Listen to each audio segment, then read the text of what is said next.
Hello and welcome. I'm Coy. This is CNN 10, where I tell you the what, letting you decide what to think. Happy Friday Eve. Hope you have a thirst for knowledge this fine Thursday, because we're going to serve up a whole bunch of it. Let's get you your news. We start today's show on campus at the University of California, Los Angeles, or UCLA, where violent confrontations broke out between pro-Palestinian and pro-Israeli protesters overnight on Tuesday. The skirmishes happened hours after UCLA's leader, Chancellor Jean Block, called a pro-Palestinian encampment on campus unlawful and threatened students with suspension or expulsion if they did not disperse. Fireworks were fired at the encampment built by pro-Palestinian protesters, and both sides fired tear gas or other gas irritants at each other, according to the Daily Bruin, the UCLA student newspaper. Now, people were also attacked and objects were thrown at each side. Early Wednesday morning, Los Angeles Mayor Karen Bass posted on X that the Los Angeles Police Department, or LAPD, was on campus to stop the unrest. Mayor Bass also calling the violence abhorrent, meaning horrible, repulsive, or offensive. The violence at UCLA came hours after Columbia University called the NYPD to clear out student protesters who had taken control of a building on campus in New York City. In total, more than 300 people were arrested on Tuesday night at Columbia and a few blocks north at City College of New York. CNN's Miguel Marquez takes us on the ground on Manhattan's Upper West Side to show us the aftermath. So New York police officers moved in the hundreds into Columbia University. They were not in full tactical gear, but they did have helmets and batons, and they moved in on this street. This is 114th Street in Amsterdam right here. They moved in very large numbers onto the campus through a single gate on 114th Street. You can still see one bus down there. That bus is taking whoever is left to arrest. We saw dozens of people arrested that were brought out through a separate gate here on 114th. But the hall that had been taken over by students, Hamilton Hall, is just up the Amsterdam Avenue here. Police were able to get into it using Bearcats. They were lifted up to the second floor. They used flashbang grenades to sort of distract whoever was inside Hamilton Hall, and then they were able to get in. They said that the individuals in there had barricaded the doors with everything from chairs and tables to soda machines, and there weren't many people in there. Police now say it is done, that everybody that was on the encampment for the last 2 weeks has been moved out or arrested, that everybody that was in the hall and has been either moved out or arrested. And that the entire campus, there is nobody on the Columbia campus that shouldn't be there at this point, say New York police officers. The Columbia University has also asked the NYPD to keep a presence on the university through May 17th. The commencement is on May 15th. So it is clear that Columbia doesn't want to have a repeat of what happened a couple of weeks ago when they cleared the campus once and the encampment reestablished itself. This time, they want to get back to the business of being a university. 10-second trivia. In the game of poker, what term is used to describe the combination of cards a player holds? Deck, flop, bridge, hand. If you said hand, gotta hand it to you. You are correct. Did you know that your two hands make up more than a quarter of all the bones in your body? All right, we all know that washing our hands is important, and that is particularly true if you're a chef or another restaurant worker handling food, right? But according to the Centers for Disease Control and Prevention, or CDC, only 1 out of every 3 food workers wash their hands like they should. That's not just gross, it's dangerous and possibly, quite literally, sickening. That could lead to the outbreak of foodborne illnesses like norovirus, salmonella, and E. coli. But as you'll see in this CNN report, a new startup in New York has a potential solution. Not having clean hands could lead to cross-contamination, could lead to illness, could lead to an employee getting sick.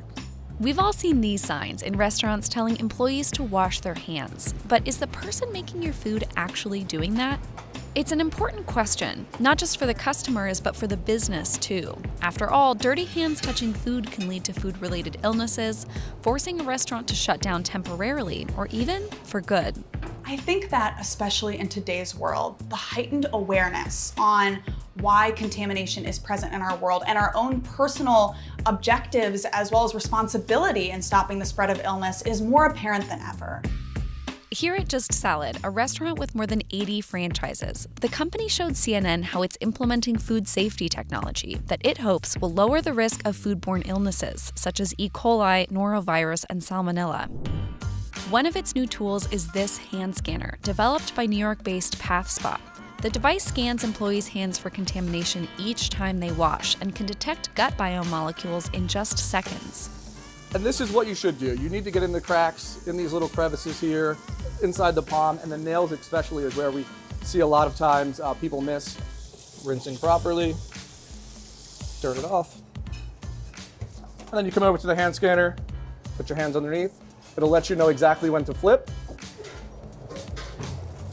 and then it'll let you know you passed. That data flow then translates back to management teams, so they're able to see in real time, are we hitting our required hand washes? If we had a spike in hand washing contaminations, what actually caused that? When you come here and you go to scanned activity, it's going to let me know how many times each day they're washing their hands. Scroll up, it'll let me know how successful they are here. All the systems combined help us just monitor everything and make sure everything's working properly. And it allows us not to be in the store all the time and be able to monitor it without being actually physically present. While that might sound like micromanaging, the CDC has found that in the past, restaurant employees are more likely to properly wash their hands when managers emphasize its importance. Our team members can wash their hands for 20 seconds, but we can find out where they're missing and coach our team on how to do better. PathSpot's technology, which the company says is being used in roughly 10,000 food service locations worldwide, aims to take that a step further. By adopting this type of tool and technology, it's creating a safer workplace and a safer livelihood for so many different aspects of the supply chain.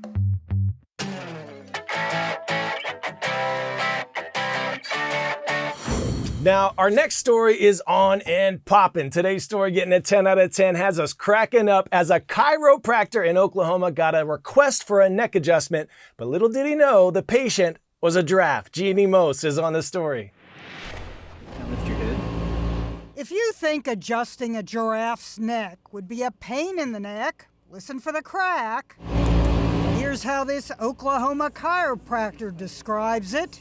Being able to work on a giraffe is a chiropractor's dream. I mean, it's the largest neck in the world. Dr. Joran Whitley was called in because Jerry the giraffe, owned by a private rancher, had a chewing issue. His jaw was not moving to the left. So Dr. Whitley stuck his neck out trying to adjust Jerry's. What does it feel like to adjust a giraffe?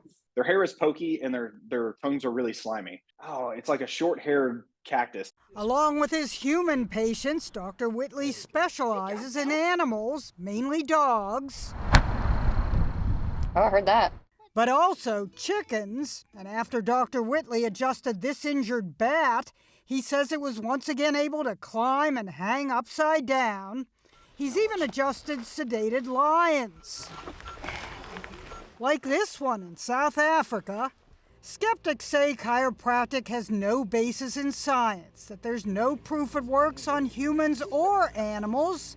But Jerry's owner told the Washington Post the giraffe's chewing improved after his adjustment. Oh, there we go. And look at that reaction. One commenter called it the look of bliss. Now that's one doc that'll always have your pet's back. All right, beautiful people, we are showing some love today to some of the folks showing us love on our CNN 10 YouTube channel. Johnston Senior High in Rhode Island, let's hear it for those Panthers. We appreciate you. And how about those Gateway Gators in Nampa, Idaho? Rise up. I'm Coy, this is CNN 10. See you tomorrow, but a random thought Thursday before I go. Why is it that when we deliver something by ship, it's called cargo, but when we deliver it by car, it's called shipment? That's weird.